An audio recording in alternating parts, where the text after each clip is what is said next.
موت کے بعد برزخ کا احساس کیسا ہوتا ہے؟ کیا روح اس وقت دنیا کے لوگوں کو دیکھ سکتی ہے یا صرف اپنے مقام تک محدود ہوتی ہے؟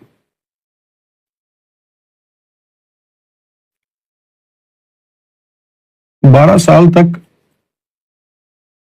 اس کو اپنے رشتہ داروں کی یاد آتی ہے،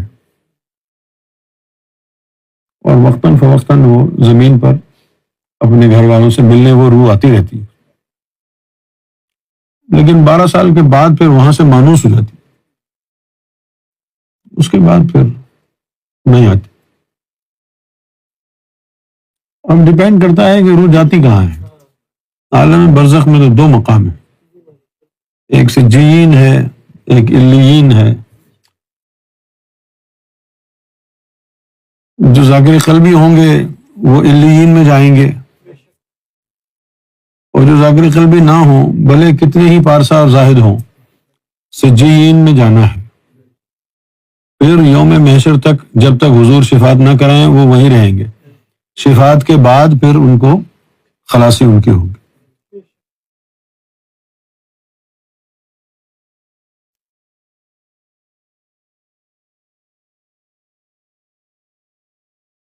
مرنے کے بعد کیا ہوگا؟ مرنے کے بعد ایک ہی جذبہ انسان پر طاری ہوتا ہے، حسرت، پچھتاوا۔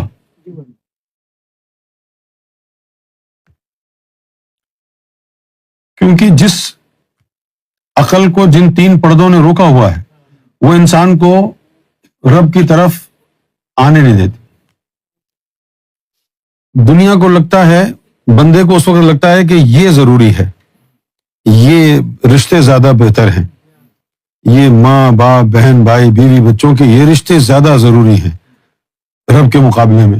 زبان سے کہہ نہیں سکتا، لیکن اندر اس کے اندر سوچ یہی ہوتی ہے۔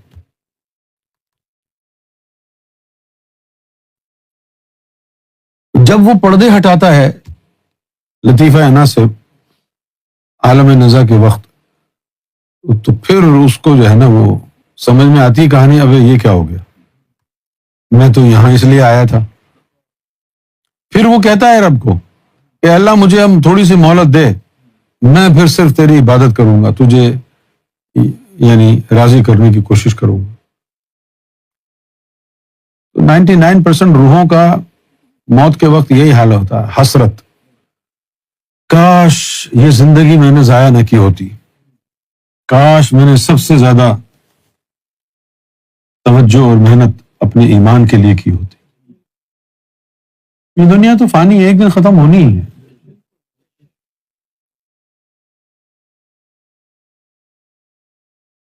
بچوں کو شوق ہوتا ہے جلدی جلدی ان کی عمر بڑھے، 5 سال کے ہوتے ہیں تو بیہیو کرنا چاہتے ہیں جیسے 10 سال کے، 10 سال میں بیہیو کرنا چاہتے ہیں 15 سال کے۔ بچوں کو شوق ہوتا ہے، اور جیسے ہی آدمی 50 سے اوپر جاتا ہے پھر سوچتا ہے کہ یار اب مجھے مائنس جانا چاہیے۔ پھر وہ بڈے بھی نہیں مناتا، کہتا ہے کیا لوگوں کو اپنا حال بتانا ہے کہ میں 55 کا ہو گیا ہوں اور 56 57۔ جو پھر جتنا وقت گزرتا ہے نا وہ بندے کو محسوس ہوتا ہے کہ میرا وقت قریب آ رہا ہے۔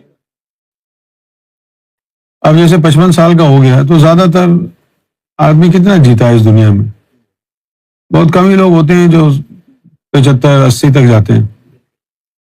تو اگر وہ 55 کا ہو گیا تو وہ سوچتا ہے کہ 15 سال اور رہ گئے، 15 سال بعد وہ 80 کا ہو جائے گا، 70 کا ہو جائے گا۔ آہستہ آہستہ پھر یہ خوف طاری ہوتا ہے پھر انسان کے اوپر۔ اب جب خوف طاری ہوا ہے تو جیسے بات وہی ہو گئی ہے، تاش کے 52 پتے، سب کے سب ہر جائی میں لٹ گیا رام دہائی۔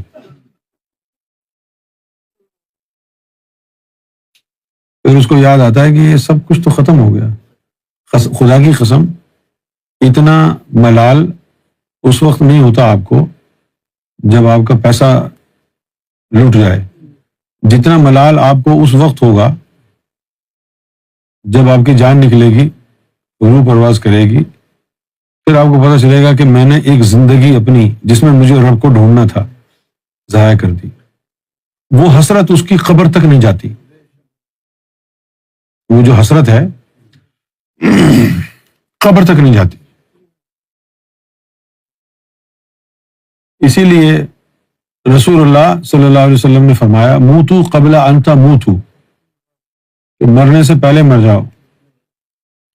ان عالم نزا کے وقت جو پردے عقل سے شیطان ہٹاتا ہے اور آپ کی عقل ٹھکانے آتی ہے، وہ تو عالم نزا کے وقت ہٹاتا ہے نا. تم پہلے ہی مر جاؤ سے مراد کہ وہ تم ذکر کی گرمی سے پہلے ہی پھاڑ لو تاکہ تمہاری عقل تم کو رب کی طرف لے جائے، اس دنیا اور اس کے رشتوں سے دور کر دے. جن کی عقل منور ہو جاتی ہے پھر وہ اس دنیا اور اس کے رشتوں پر اتنی توجہ نہیں دیتے. بس ٹھیک ہے، راضی ہے تو راضی ہے، نہیں ہے تو بھاڑ میں جائے. مسکرا رہے ہیں تو تم بھی مسکرا دو، نہیں مسکرا رہے تو بھاڑ میں جائے. پھر ایسا ایٹیچیوڈ بندے کا ہو جاتا ہے. کوشش کرتا ہے آدمی چلو بھائی خوش رہے، نہیں خوش ہو رہے تو بھائی جائے، کیونکہ دل ادھر رب کے ساتھ لگ گیا نا. And one thing I have learned very hard way, and that is you cannot please everyone. But then later on, it further evolved. And I now say you cannot please anyone. پہلے تو everyone تھا. بندے کی زندگی لوگوں کو خوش کرنے میں گزر جاتی ہے نا. اب کسی کی شادی ہو گئی، اب ماں باپ بیچ میں رکھنا ڈالیں تو آدمی کو یہ سوچنا چاہیے اب جس بیوی کو تو نے نکاح کر کے اپنے عزت بنایا ہے، اب اس کو خوش کر. سب کو خوش نہیں کر سکتا ہے، تو نے زندگی اب گزارنی ہے نہیں؟ ہے کہ نہیں بات؟ فرسٹ تھنگ فرسٹ، انسان جو ہے وہ اپنی ماں کے ساتھ تو زندگی نہیں گزارتا. بڑی گندی سی بات ہے لیکن میں کہہ دیتا ہوں. مجھ سے کسی نے پوچھا why a man after marriage loves the wife more than he loves the mother. میں نے اس کا جواب یہ دیا because the mother doesn't have to offer the same thing that the wife can.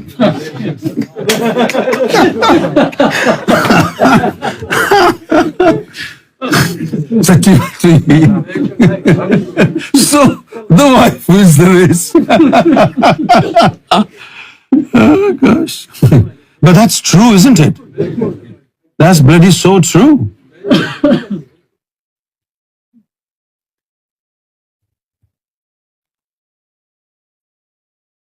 لیکن اس امتحان سے سب کو گزرنا پڑے گا. زندگی امتحان لیتی ہے.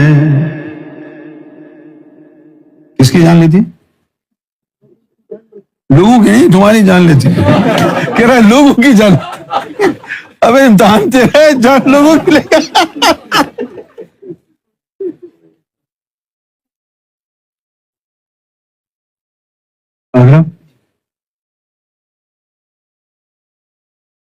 کتنا اسٹریس ہوتا ہے انسان پر، کتنا اسٹریس ہوتا ہے. شادی ہو جاتی ہے، بچے ہو جاتے ہیں، اب بندہ جو ہے وہ چوچو کا مربع بن جاتا ہے. یا تو مرشد کی پیروی کرے، یا ماں کی بات مانے، یا باپ کی بات مانے، یا بیوی کی بات مانے. کہاں جائے بیچارہ، ہے نا؟ کیا کرے، کہاں جائے؟ اچھا خدا کو تو چھوڑ دو، وہ ماں کی بات مانے یا بیوی کی بات مانے. ایک ہاتھ سے بیوی نے پکڑا ہوا ہے، دوسرے ہاتھ سے ماں گھسیٹ رہی ہے. اللہ ہی جانے کون بشر ہے. ایسی سچویشن میں آئے ہیں کبھی آپ؟ ظاہر میں آئے ہیں. بڑی ڈرٹی سچویشن ہے نا.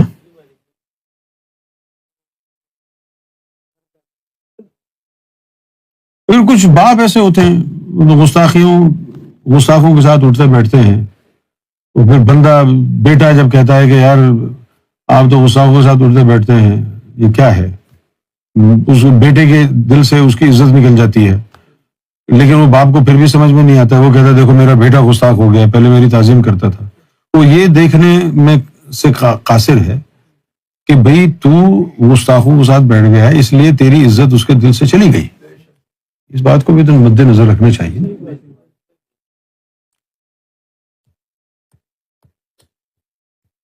کس کس کو راضی کرے گا بندہ؟ ہر شخص آپ کی زندگی میں یہ چاہتا ہے کہ آپ اس کی پیروی کریں، اس کی بات مانیں. میں نے تو یہی دیکھا ہے. ماں ہو تو وہ یہ چاہتی ہے کہ جیسے میں حکم دے رہی ہوں اس طرح زندگی گزارو. اچھا باپ کی اپنی جو ہے پرابلم ہے، وہ کہتا ہے کہ listen to me, I am your father, do as I say. اب وہ بیوی کیا کہتی ہے؟ وہ کہتی ہے کیا مجھے یہاں تو شو کیس میں رکھنے کے لیے لایا ہے؟ میرا کوئی حق نہیں ہے تجھ پہ. یہ پریشانیاں ہوتی ہیں انسان کی.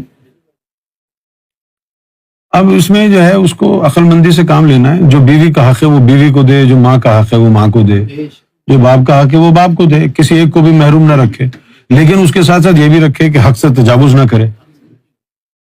سب کو ان کے حقوق دے، لیکن سب سے بڑا حق اللہ کا ہے.